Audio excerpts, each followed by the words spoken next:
Hola a todos, mi nombre es Liz Chávez, yo soy nutrióloga, soy egresada de la Universidad de Colima.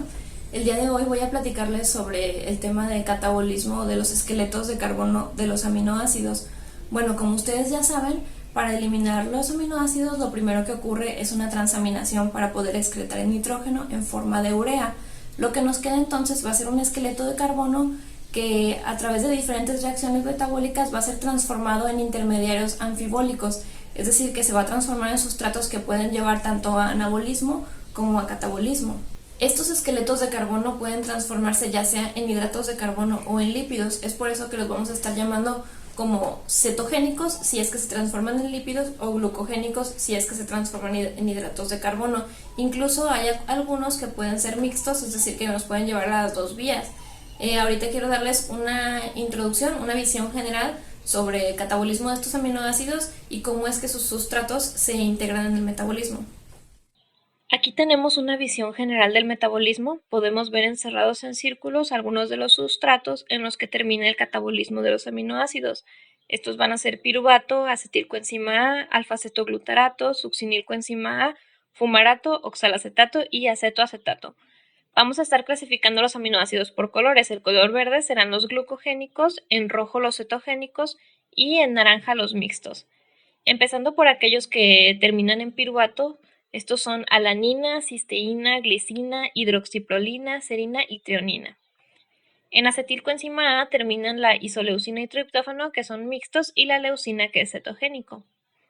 En alfa-cetoglutarato terminan aminoácidos glucogénicos, como el glutamato, y la arginina, histidina, glutamina y prolina van a transformarse a glutamato, por lo tanto también terminan como alfa-cetoglutarato. En succinilcoenzima A tenemos metionina y valina, que son glucogénicos, e isoleucina, que es un aminoácido mixto. En fumarato, tirosina y fenilalanina, que son ambos mixtos. En oxalacetato tenemos al aspartato y la asparagina, que se va a transformar primero en aspartato y va a terminar igual en oxalacetato. Finalmente, en acetoacetato se van a transformar la lisina, fenilalanina, triptófano, tirosina, que son mixtos, y la leucina, que como ya había mencionado, es uno cetogénico. Bueno, entonces ahora teniendo clara esta visión general, podemos imaginarnos el metabolismo de los aminoácidos como una red de tren o una red de metro. Imaginemos que nosotros nos encontramos en este punto, que es una estación de metro, y queremos llegar acá, que es nuestro destino final. Lo que haríamos sería subirnos al tren y pasar por todas estas estaciones hasta poder llegar aquí. Ahora, si por ejemplo hay una falla en esta estación, lo que haríamos sería tomar una ruta alterna que nos llevará a otro lugar. Exactamente lo mismo va a ocurrir con el catabolismo de los aminoácidos. Si encontramos que en alguna reacción hay algún defecto, los sustratos van a tener que buscar otra forma para eliminarse. En este caso, cuando hay un error de estos, le llamamos errores innatos del metabolismo. Los errores innatos del metabolismo son causados por mutaciones genéticas. Estas mutaciones van a provocar que una enzima no se produzca o que exista un déficit de la misma. En todo caso, cuando los bebés nacen, se les realiza una prueba que probablemente ustedes ya conocen, se le conoce como tamiz neonatal o prueba de talón, donde a los 3 o 5 días de nacidos se les toma una muestrita de sangre de talón para poder determinar si tienen alguno de estos trastornos metabólicos. Ahora, el tratamiento de los errores innatos del metabolismo, al menos en el caso de los aminoácidos, pues será una restricción en la dieta de proteína o del aminoácido en sí. Ahora voy a pasar a explicarles más o menos cómo es el catabolismo de cada uno de los aminoácidos y si es que en este existen algún tipo de error. Bueno, vamos a iniciar con estos dos aminoácidos, que es la asparagina y el aspartato, que nos van a llevar hasta el oxalacetato, que como ya sabemos, pues va a entrar en el ciclo de Krebs. La enzima asparaginasa es la que cataboliza la reacción que transforma la asparagina a aspartato y posteriormente este se va a transformar en oxalacetato mediante una transaminasa.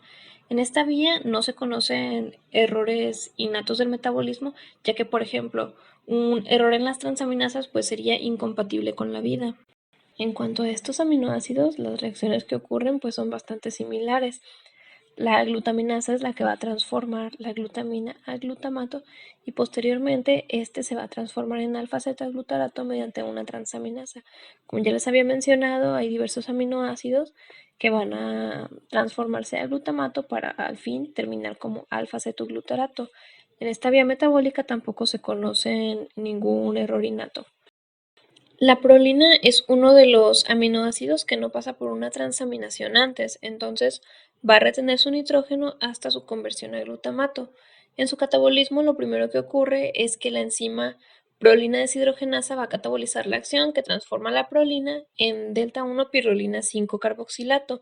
Este sustrato va a perder agua y se va a transformar en glutamato gamma semialdehído, que después mediante la enzima delta pirrolina 5 carboxilato deshidrogenasa va a concluir en glutamato. Como ya sabemos, el glutamato posteriormente se va a transformar a alfa-cetoglutarato y va a seguir por otra vía.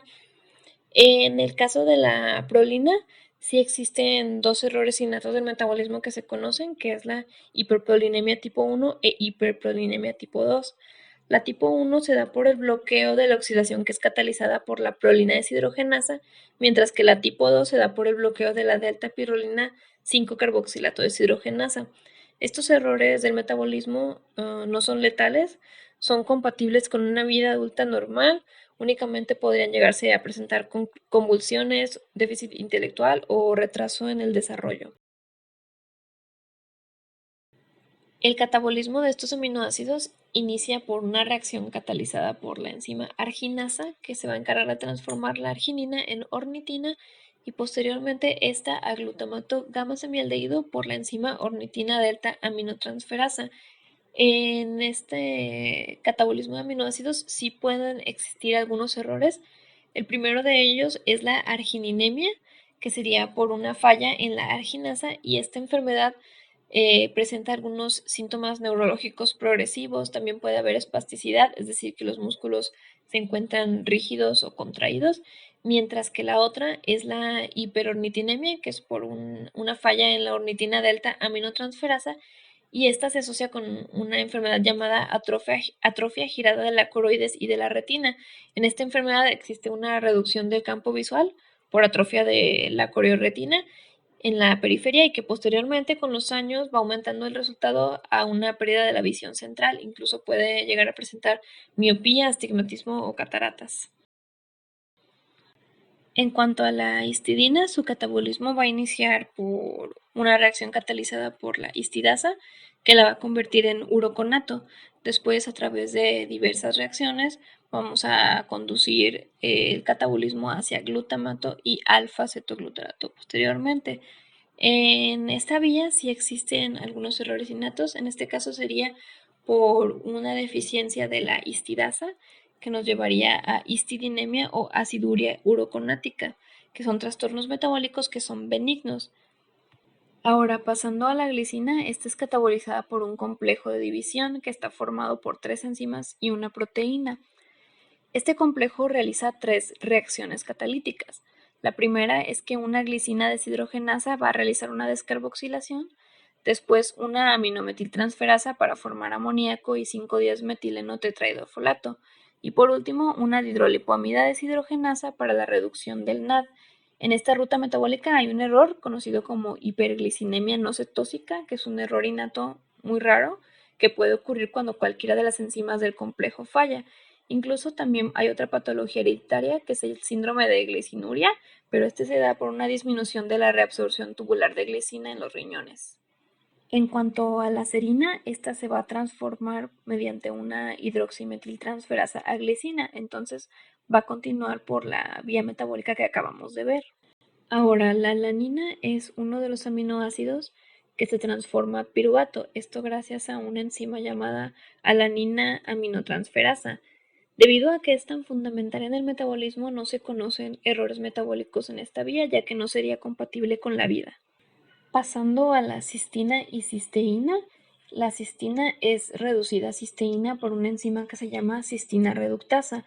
Esta cisteína se va a convertir en piruvato a través de 2 vías diferentes. La primera es que va a pasar a ser cisteína sulfinato, después sulfinilpiruvato y finalmente piruvato. Y en la segunda se va a transformar a mercaptopiruvato y este a piruvato y mercaptolactato. Existen varias anormalidades en el metabolismo de la cisteína, aunque no necesariamente en esta ruta metabólica. La primera de ellas es la cistina-licinuria, que es un defecto en la resolución renal de aminoácidos. Es benigno, solamente puede generar algunos cálculos. Después está la homocistinuria, que es por la deficiencia de una enzima que se llama cisteatonina beta-sintetasa. Esta enzima se encarga de transformar la homocisteína a cisteína y en caso de deficiencia puede provocar osteoporosis o retraso mental. Y finalmente esta otra enfermedad que se llama cistinosis, que es la acumulación intralisosomal de cisteína por un defecto en el transportador y hay depósitos de cristales de cistina en los tejidos y puede llegar a haber muerte temprana por insuficiencia renal. La treonina es uno de los aminoácidos mixtos, es decir, glucogénico y cetogénico. Esta es dividida por la treonina aldolasa a glicina y acetaldehído. La glicina va a seguir por otra vía metabólica y el acetaldehído se va a transformar en acetato y finalmente en acetilcoenzima A. No se conocen en esta ruta algún tipo de error metabólico hasta el momento. En cuanto al catabolismo de la hidroxiprolina, esta va a pasar por una serie de reacciones que nos va a conducir hasta glioxalato y piruvato. En este caso existe un defecto metabólico que se origina cuando falla la hidroxiprolina deshidrogenasa, que es la primera enzima que está involucrada. Incluso existe otra enfermedad que se puede dar por la acumulación del glioxalato, puede llegar a causar urolitiasis, nefrocalcinosis e insuficiencias. Este glioxalato debe transformarse por la otra enzima que es alanin glioxalato aminotransferasa a glicina y cuando existe deficiencia de esta enzima es cuando puede ocurrir esta enfermedad que lo involucra. La tirosina pasa por 6 reacciones diferentes en su catabolismo.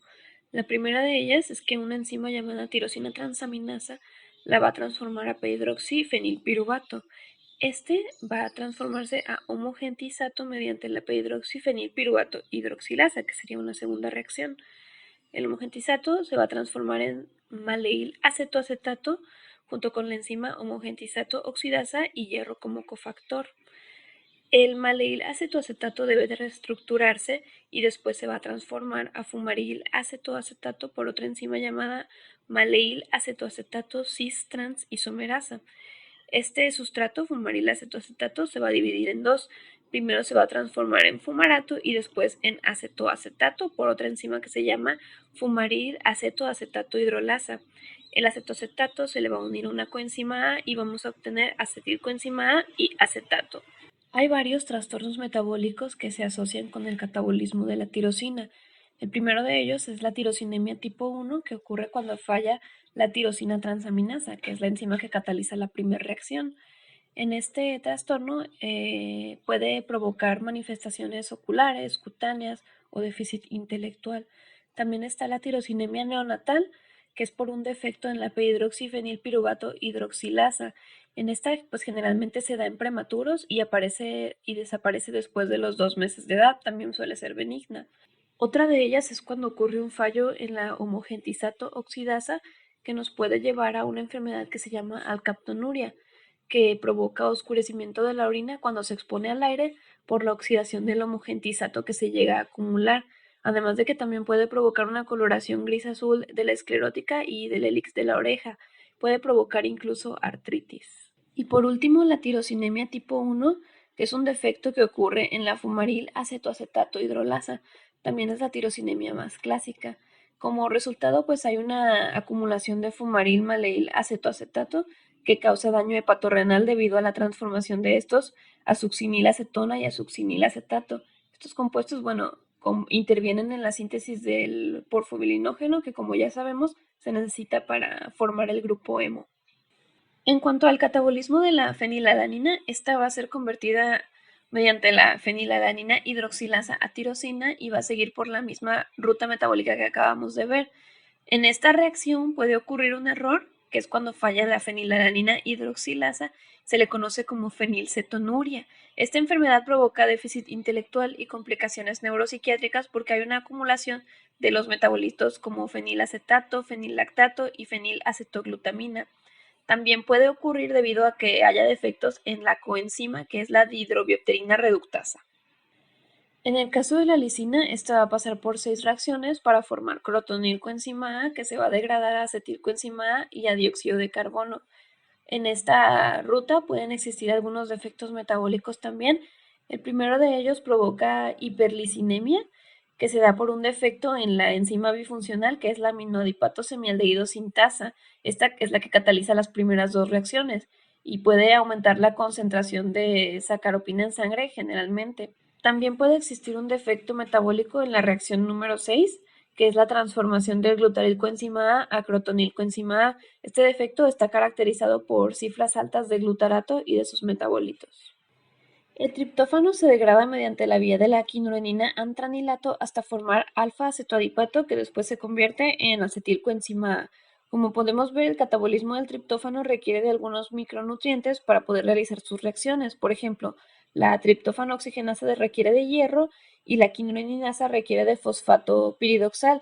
Si este no existe, pues la hidroxiquinurenina se va a ir por otra ruta metabólica para formar santurenato, que tras una carga de triptófano nos va a permitir diagnosticar deficiencia de vitamina B6. También existe otra enfermedad que afecta el transporte intestinal y renal de triptófano, la cual limita la disponibilidad de aminoácidos para la síntesis de niacina y puede provocar signos y síntomas parecidos a pelagra. La metionina reacciona con una enzima llamada metionina adenosiltransferasa para formar su forma activa, que es la adenosilmetionina. Para su catabolismo se va a transformar hasta llegar a propinilcoenzima A, que terminará como acetilcoenzima A. Como podemos ver, aquí hay una enzima de la que ya habíamos hablado anteriormente, que es la cistiatonina beta-sintetasa, que está relacionada con la enfermedad homocistinuria. Por último, tenemos el catabolismo de los aminoácidos de cadena ramificada, que van a pasar por tres reacciones bastante similares a las del catabolismo de los ácidos grasos. Los aminoácidos pues son leucina, valina e isoleucina, y cada uno de ellos pasa por estas reacciones, que serían primero una transaminación, después una descarboxilación y luego una deshidrogenación. En el caso de la leucina, esta va a terminar como acetoacetato y acetilcoenzima A, mientras que la valina va a terminar en succinilcoenzima A y la isoleucina en acetilcoenzima A y propinilcoenzima A. Existe un defecto metabólico relacionado con los aminoácidos de cadena ramificada, que es la enfermedad de orina con olor a jarabe de arce. Esta se da por un defecto en el complejo de la alfa-cetoácido descarboxilasa. Van a incrementar las concentraciones plasmáticas de cetoácidos, y estos cetoácidos derivan principalmente del catabolismo de la leucina y provocan un olor bastante peculiar en la orina. La enfermedad puede provocar cetoacidosis, alteraciones neurológicas y retraso mental. Recuerden que como nutriólogos nosotros debemos de conocer el tratamiento de estas enfermedades metabólicas. En todo caso, pues sería, como ya les había mencionado, la restricción dietética de proteína o del aminoácido en sí. Espero pues les haya quedado muy clara la explicación y muchas gracias por su atención.